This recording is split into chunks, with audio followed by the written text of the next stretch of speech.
Shalom.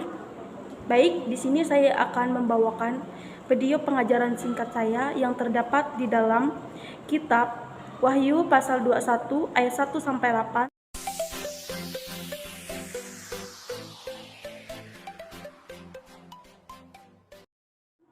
Baiklah, di sini saya akan membacakan untuk kita. Firman-Nya lagi kepadaku, semua telah dijadi. Aku adalah Alfa dan Omega, yang awal dan akhir.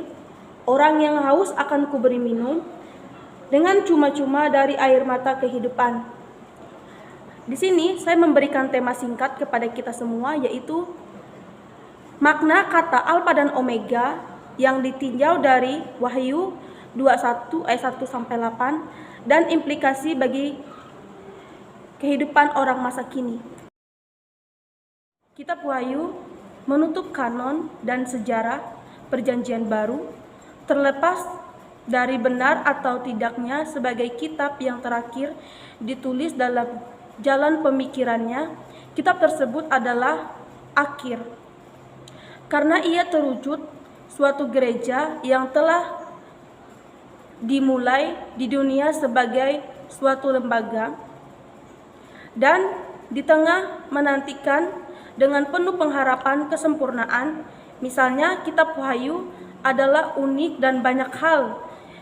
Ia adalah satu-satunya buku Perjanjian Baru yang bergantung sepenuhnya pada nubuat. Di sini kita akan masuk di dalam pembahasan. Di sini saya mengambil 2 poin penting yang akan kita dengar bersama-sama. Poin pertama, apakah yang dimaksud dengan Alfa?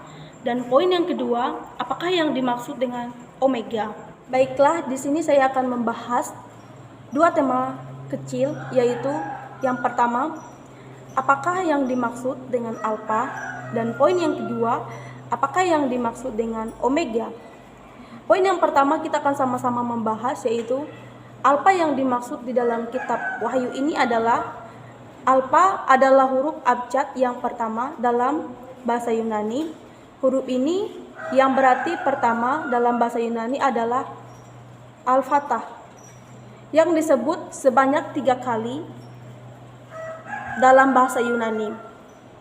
Dari sini kita tahu bahwa Alfa adalah Tuhan yang pertama kali, dan tidak ada seseorang pun yang sama seperti Tuhan Yesus Kristus. Allah adalah Sang Pencipta. Diawali kisah para leluhur yang bisa tentang penciptaan yang berupa semesta alam yang ditutup dengan penciptaannya yang berupa langit baru dan bumi baru. Istilah awal dan akhir sama artinya dengan Tuhan selalu ada dan sifatnya kekal atau abadi. Tuhan sebagai Allah yang memulai segala sesuatu, dan Tuhan juga yang akan mengakhiri segala sesuatu. Di dalam Kamus Bahasa Indonesia, kata Alfa adalah huruf pertama abjad Yunani yang pertama permulaan. Di sini sudah jelas bahwa Tuhan adalah Allah yang pertama. Sebelum dunia ini ada isinya, Tuhan sudah ada pada masa itu. Baiklah, kita akan masuk dalam poin yang kedua. Apakah arti dari Omega? Kata Omega adalah huruf terakhir dalam abjad Yunani dan bersama dengan huruf Alfa yang dipakai sebagai simbol untuk Yesus. Kita bisa melihat di dalam kitab Wahyu pasal 22 ayat 18 yang mempunyai arti bahwa Yesus itu kekal. Di sini kita tahu bahwa kata Alfa dan Omega memang tidak dapat dipisahkan, bahwa Tuhan Allah adalah awal dan akhir dalam segala penciptaannya.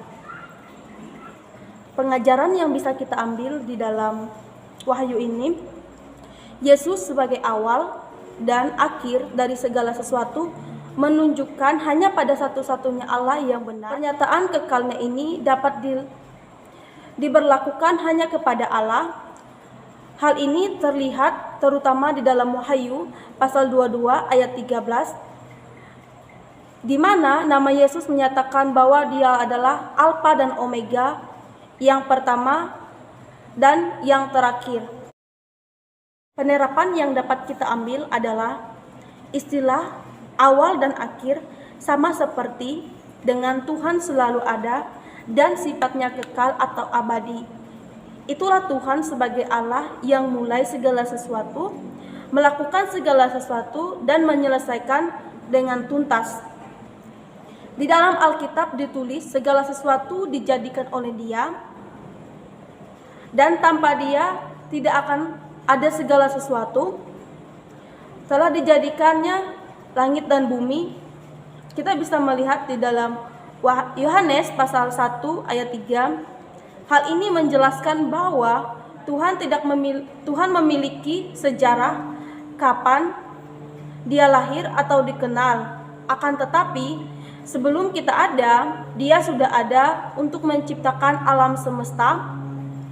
Pada mulanya Allah menciptakan langit dan bumi. Kita bisa melihat di dalam kitab Kejadian pasal 1 ayat 1. Di dalam ayat tersebut sudah jelas bahwa Tuhan sudah menciptakan segala sesuatu begitu sempurna dan begitu bagus.